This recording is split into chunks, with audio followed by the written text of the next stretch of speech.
All right, so you know how this works, right? You guys send us the stuff you're curious about, and we dive in. Take a deep dive. That's right. This is the deep dive. And today we are taking a look at Project Bluebeam.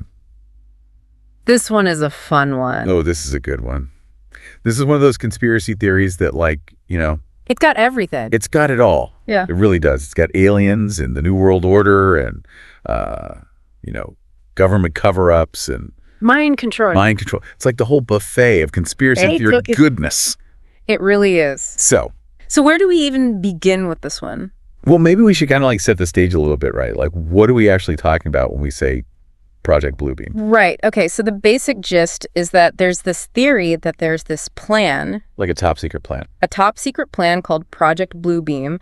And the idea is that it's this massive orchestrated event to basically trick everybody on Earth into thinking that either an alien invasion is happening. Oh, wow. Or the second coming of Christ. Or some kind of like divine event. I see. So like a huge fake event. A huge fake event, exactly. And the whole point of it is to create chaos and fear and then ultimately usher in a new world order where everybody's under the control of one single power. So like a one world government type of situation. Exactly. Yeah, that's usually what they're talking about. Okay, so who came up with this idea? Where did it all begin? Well, the theory is attributed to this guy named Serge Monast. He was a Canadian journalist and a conspiracy theorist. Back in the early 90s, he wrote about this whole Project Bluebeam thing. And he claimed that NASA and the UN were working together to make it all happen. Wow, so right from the get-go, we're talking about some pretty big players here. Oh, yeah? We're not messing around. The UN, NASA, like those are big names to throw around. Absolutely. So it's important to remember right off the bat that there's no concrete evidence to support any of this. Right, of course. This is still firmly in the realm of conspiracy theory. Exactly. But that doesn't mean it's not fun to explore. Oh, totally. I mean, that's kind of the whole point of what we do here, right? Like, we dive into these things, even if they sound a little out there. Exactly. Because sometimes even the most outlandish theories can tell us something about how people think and what they're afraid of. I think that's a good point.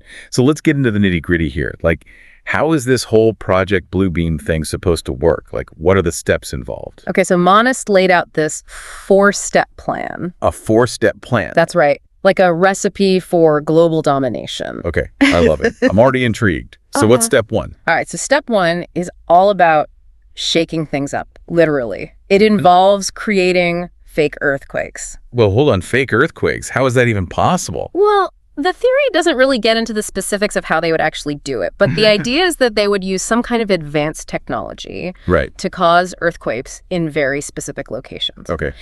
And the reason for these earthquakes is to uncover new archaeological sites that would reveal information that would completely discredit all the major religions. Oh, wow. So like finding proof that everything we thought we knew about history and religion was wrong? Exactly. Imagine the chaos that would cause. Yeah. People would be questioning everything they believe in. Yeah, that would definitely throw the world into turmoil. Right, which is exactly what they want. Because then people are more vulnerable to manipulation. So it's like a psychological attack. Exactly. They're trying to break down our belief systems. To make us more open to their new world order. Precisely. Okay, so that's step 1. Fake earthquakes to shake up our beliefs. What's next? All right, step 2 is where things get really interesting.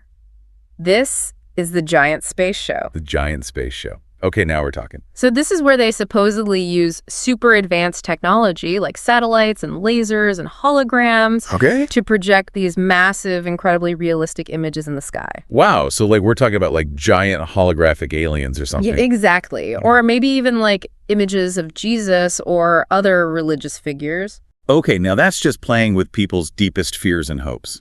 It is, right. I mean, imagine looking up and seeing what appears to be a massive alien spacecraft descending from the heavens. Or like angels blowing trumpets. Exactly. It would be terrifying and awe-inspiring all at the same time. Yeah, I can see how that would definitely have a huge psychological impact on people. Absolutely. And that's the whole point. They want to create this sense of awe and wonder and maybe even fear. To make people more willing to follow whatever this new power is. Exactly. Okay, so we've got fake earthquakes and a giant space show. What's step 3? This one's a little creepy. It's telepathic communication. Telepathic communication, like mind control. Yeah, basically, the theory is that they would use some kind of technology to exploit natural frequencies and beam subliminal messages directly into people's minds. So like influencing our thoughts and beliefs without us even realizing it. Exactly. It's like a really advanced form of propaganda. That's pretty scary stuff. Yeah, it is. It really makes you think about free will and whether we're truly in control of our own thoughts. Right, like are we really making our own decisions or are we being manipulated by some unseen force? Yeah, it's a question that's been around for centuries, but this theory takes it to a whole new level. Okay, so we've got fake earthquakes, giant space show, and mind control. What's the final step? This is the grand finale. It's called the universal supernatural manifestation. Okay, that sounds pretty epic. So what happens in this final stage? This is where it all comes together. They basically combine all the elements from the previous steps. Okay. So you've got the chaos and fear from the fake earthquakes and the awe-inspiring spectacle of the giant space show, and then you add in the subliminal messaging that's been working on people's minds. And it all culminates in this massive global event that's so convincing, so overwhelming, that people truly believe that an alien invasion is happening or that the second coming of Christ is upon us. Oh, wow. So they're basically creating this mass hallucination. Yeah, that's a good way to put it. And the goal is to make people so terrified and desperate that they'll willingly surrender to this new world order. Because they'll believe that it's the only way to survive. Exactly. Okay, so that's the whole Project Blue Beam theory in a nutshell. Yeah. Fake earthquakes, giant space show mind control, and a universal supernatural manifestation, all designed to usher in a new world order. That's it in a nutshell. Pretty wild stuff, right? It is. But remember, there's no actual evidence to support any of this. Right. It's all just speculation and interpretation. Exactly. But it's still an interesting theory to consider. Oh, for sure. I mean, it really makes you think about how easily we can be manipulated and how important it is to be critical of the information we consume. Absolutely. Because sometimes the things that seem the most unbelievable can actually tell us a lot about ourselves and the world we live in. So what do you think? Is Project Bluebeam a real threat or just a harmless conspiracy theory? Well, I think it's important to remember that there's a difference between healthy skepticism and outright paranoia. Right, like questioning things is good, but going down the rabbit hole of every conspiracy theory you come across can be dangerous. Exactly. So I wouldn't say that Project Bluebeam is a real threat in the sense that there's no evidence to suggest that it's actually happening. But it is a good reminder to be aware of the power of propaganda and misinformation. Absolutely. And to think critically about the information we're bombarded with every day. Couldn't have said it better myself. It's a crazy world out there. It really is. So stay curious, stay skeptical, and keep diving deep. We'll see you next time On The Deep Dive. Bye. See ya.